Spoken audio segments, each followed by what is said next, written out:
सुप्रभात प्यारे बच्चों, आज मैं कक्षा 10 हिंदी में अत्यंत महत्वपूर्ण विषय के साथ प्रस्तुत हूँ, जिसका नाम है रस। रस व्याकरण में आता है और आज इस मॉड्यूल में हम रस की परिभाषा, उसके प्रकार तथा रस के अंगों को समझेंगे। बच्चों, जहाँ तक सामान्य अर्थ में हम रस का अर्थ लें तो इसका अर्थ स्वाद से है। आप कोई रस यानी कोई पेय पदार्थ पीते हैं तो उसका आनंद मिलता है। आम बोलचाल में देखें तो रस का अर्थ हुआ निचोड़, यानी संतरे का रस, नींबू का रस। समान अर्थ में ये निचोड़ या स्वाद। वैसे ही साहित्य में भी हम रस की बात करने जा रहे हैं, यानी जब हम रस पीते हैं, सामान्य रस पीते हैं, तो हमें दैहिक सुख प्राप्त होता है, शरीर को प्रसन्नता मिलती है। ठंडी रस पीने से ठंडक मिलता है तो देह को शांति मिलती है। वैसे ही जब हम साहित्य का रस पीते हैं यानी रसास्वादन करते हैं तो आत्मा को शांति मिलती है, मानसिक शांति मिलती है, आनंद की अनुभूति होती है। इसी तरह हम कह सकते हैं कि काव्य में यही रस है।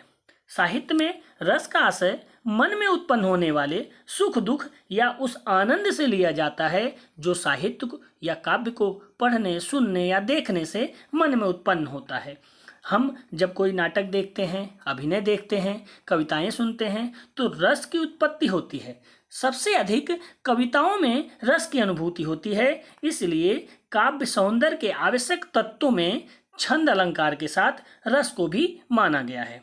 ये आवश्यक तत्व से ही काव्य की सुंदरता बढ़ती है, काव्य के सुनने का आनंद बढ़ता है और कविता प्रभावी रूप से प्रभावित करती है। बच्चों, रस का शाब्दिक अर्थ निचोड़ हुआ और यह काव्य में आनंद उत्पन्न करने वाला हुआ। संस्कृत में भी कहा गया है रसात्मकम वाक्यम काव्यम, अर्थात रस युक्त वाक्य ही काव्य है। इसकी सबसे सटीक और पहली परिभाषा भरत मुनि ने दिया था, जिन्होंने अपने पुस्तक नाट्यशास्त्र में इस रस के निष्पत्ति यानी उत्पन्न करने का सूत्र दिया था, जिसको हम यहाँ देखते हैं। विभाव, अनुभाव, संचारी भाव, संयोग दृश्य, निष्पत्ति, यानी विभाव, अनुभाव और संचारी भाव के संयोग से रस की निष्पत्ति होती है। ये विभाव, अनुभाव, संचारी भाव, ये सब रस के अवयव यानी अंग माने जाते हैं। इस प्रकार से रस के अंग हुए अस्थाई भाव, विभाव, अनुभाव, संचारी भाव या व्यभिचारी भाव, यानी रस के अवयव या अंग 4 होते हैं। अस्थाई भाव के बारे में हम आगे पढ़ेंगे। विभाव के 2 भेद हैं, आलंबन और उद्दीपन। उसमें भी आलंबन के 2 भेद हैं, आश्रय और विषय। तीसरा अंग अनुभाव है। अनुभाव 4 प्रकार के होते हैं, सात्विक अनुभाव, कायिक अनुभाव, वाचिक अनुभाव, आहार्य, और चौथा है संचारी या व्यभिचारी भाव। तो अब इन्हीं अंगों के बारे में हम अलग से विस्तृत रूप से जानते हैं। सबसे पहला अंग है अस्थाई भाव। अस्थाई भाव हृदय में मूल रूप से विद्यमान रहता है, यानी हमारे मन में प्रेम, दुख, क्रोध, आश्चर्य, उत्साह, ये सारे भाव हमारे में हमेशा विद्यमान रहते हैं। लेकिन जब कभी वातावरण मिलता है, जैसे कोई डरावना वातावरण मिला तो डर उत्पन्न हो गया, कोई हंसी का वातावरण मिला तो हास्य का भाव उत्पन्न हो गया, कोई प्रसन्नता के स्थान पर हम गए, प्रसन्नता के गीत सुनने को मिले तो प्रसन्न हो गए, वीरता के गीत सुनने को मिले तो वीरता के भाव जग गए, हम उत्साह में आ गए। तो ये भाव हमारे हृदय में स्थायी रूप से विद्यमान हैं और जब अनुकूल वातावरण मिलता है तो ये जागृत हो जाते हैं। इसलिए प्रत्येक रस का एक ही अस्थाई भाव होता है और रसों की संख्या जब नाट्यशास्त्र में भरत मुनि ने बताया था तो केवल 8 रसों का ही वर्णन किया था, लेकिन शांत, वात्सल्य और भक्ति रस मिलाकर के इस समय 11 रस हो चुके हैं और प्रत्येक रस का एक ही अस्थाई भाव होता है। चलिए रसों के नाम पढ़ते हैं। श्रृंगार रस, हास्य रस, करुण रस, रौद्र रस, वीर रस, भयानक रस, विभत्स रस, अद्भुत रस, शांत रस, वात्सल्य रस और भक्ति रस। इन सभी रस के अपने अपने अस्थाई भाव हैं जो निश्चित हैं, यानी श्रृंगार रस का स्थायी भाव रति, हास्य रस का स्थायी भाव हास, करुण रस का स्थायी भाव शोक, रौद्र रस का स्थायी भाव क्रोध, वीर रस का स्थायी भाव उत्साह, भयानक का भय, विभत्स का जुगुप्सा और इसे घृणा भी कहते हैं। अद्भुत का विस्मय, शांत रस का स्थायी भाव निर्वेद, इसे वैराग्य नाम से भी जानते हैं। वात्सल्य का वत्सल और भक्ति का अनुराग या ईश्वर विषयक रति। बच्चों, एक रस का एक ही स्थायी भाव होगा, इस बात को आप हमेशा ध्यान में रखेंगे। यानी ये भाव जो लगातार मनुष्य काव्य को पढ़ने में मनुष्य के अंदर विद्यमान हो, वो स्थायी भाव, परमानेंट भाव कहलाते हैं। अब दूसरा अंग देखते हैं। दूसरा अंग इसका है विभाव।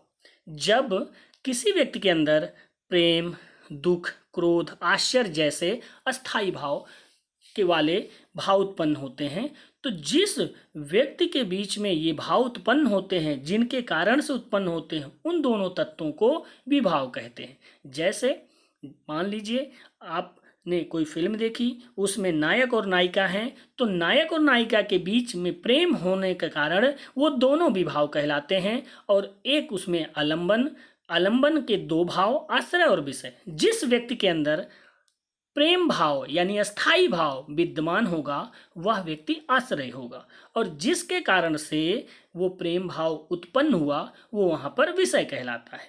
और जो वातावरण है, जो विषय की चेष्टाएं हैं, वो उद्दीपन कहलाती हैं। यानी इसको ऐसे समझिए, आप जंगल में गए, जंगल में आपको शेर की आवाज़ सुनने को मिली, तो शेर की आवाज़ ने आपके अंदर डर उत्पन्न कर दिया, यह उद्दीपन है।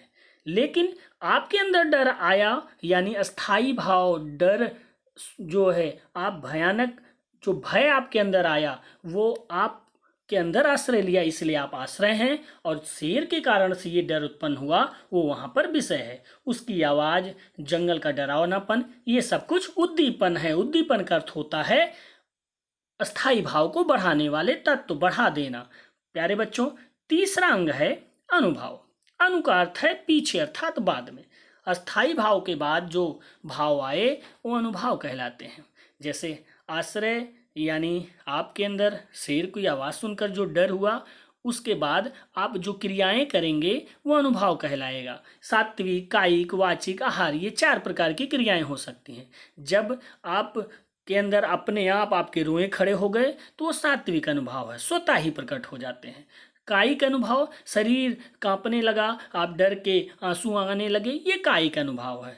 और वचनों से भी आप बचाओ या डर की आवाज़ निकाल के भाग रहे हैं वहाँ से, तो वाचिक हो गया, वचन के द्वारा आपके भाव उत्पन्न हुए। और आहार्य, वस्त्र आभूषण के इत्यादि के द्वारा जब कोई भाव प्रकट हो, यानी अस्थाई भाव को बढ़ाने वाला कार्य हो, तो वो आहार्य कहलाता है।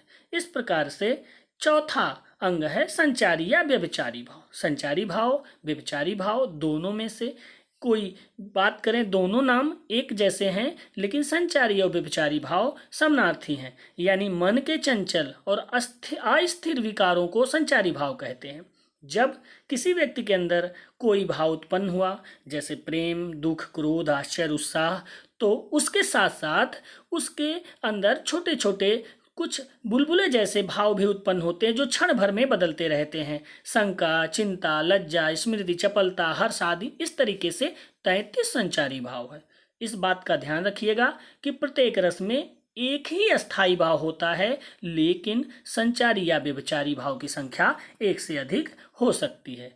तो बच्चों, इस प्रकार से हमने जाना रस की परिभाषा, रस का भरत मुनि का सूत्र, रस के 4 अंग, चारों अंगों के नाम, अस्थाई भाव, विभाव, अनुभाव, संचारी या व्यभिचारी भाव, और प्रत्येक अंगों के संक्षिप्त लक्षण। आगे के वीडियो में हम उदाहरणों के माध्यम से इन्हीं अंगों को जानेंगे। इसलिए आपको रसों के नाम, उसके अस्थाई भाव तथा रस के अंगों के नाम याद होने चाहिए, तभी आपको रस के बारे में अच्छे से समझ में आएगा। तो चलिए, जितना आपने अब तक सीखा, उसके बारे में परीक्षण के लिए आपसे कुछ प्रश्न करते हैं। प्रश्न नंबर 1, रस का अस्थाई भाव कितने हैं? रस के नाम लिखकर अस्थाई भाव लिखिए। प्रश्न नंबर 2, रस निष्पत्ति में सहायक अवयवों को बताइए। अवयवों यानी उसके अंगों को बताइए। नंबर 3, विभाव के 2 प्रमुख भेद कौन कौन से हैं? यानी जिन व्यक्तियों के बीच में रस का स्थायी भाव उत्पन्न होता है उन व्यक्तियों को विभाव कहते हैं। उसमें आलम्बन और आश्रय साथ में उद्दीपन तीनों तत्व जुड़े होते हैं। प्रश्न नंबर 4, अस्थाई भाव से आप क्या समझते हैं? निश्चित रूप से बच्चों, अस्थाई भाव यानी वो भाव है जो हमारे हृदय में लगातार बने होते हैं और अनुकूल वातावरण पाने पर ये उजागर हो जाते हैं। तो बच्चों, और विस्तृत रूप से इसके उदाहरणों के साथ हम अगले वीडियो में मिलते हैं।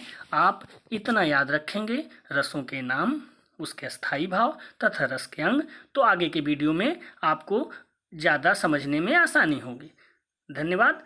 शेष फिर मिलने पर।